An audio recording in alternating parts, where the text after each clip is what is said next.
Sometimes the hardest thing about changing our lives is getting our loved ones on board. While you may have done the work to start to grow and change, they haven't done the same work that you've done on yourself. It may be tough to accept the new boundaries that you've set, which may come off as cold or villainish. But luckily, Master Life Coach Dr. Crystal Connor has some tips on how to embrace our new lease on life without alienating others. So let's start with your villain era. A villain era is not you going around blowing up your life, causing all type of chaos. Even though it may feel that way. When you start saying no and you start changing things about yourself, you start to feel uncomfortable because it's not what you're used to. She says to embrace the change you want to make for yourself positively and say, I want to become a better person every day, and so it's going to require me to undo some things about myself that weren't working for me before.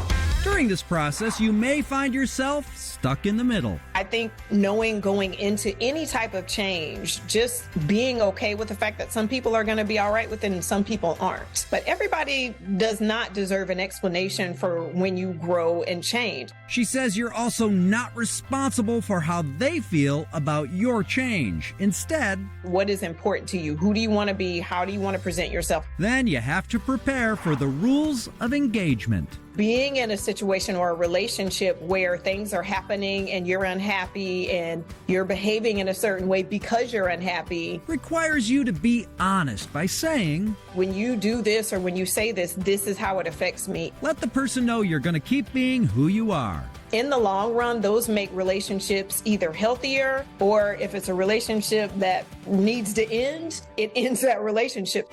Finally, master the art of setting boundaries. A lot of times we don't want to set boundaries because we feel like it's going to make us seem mean. She says boundaries are the most caring thing you can do in a relationship. When you're setting a boundary, you're not trying to control the other person if you're doing it correctly. Boundaries are, this is how I'm going to handle myself in a situation. Of course, the other person may not agree with your boundaries, but at least you have been honest about what is acceptable for you in a relationship and how you want that relationship to run. Being a hero to yourself without being a villain to others.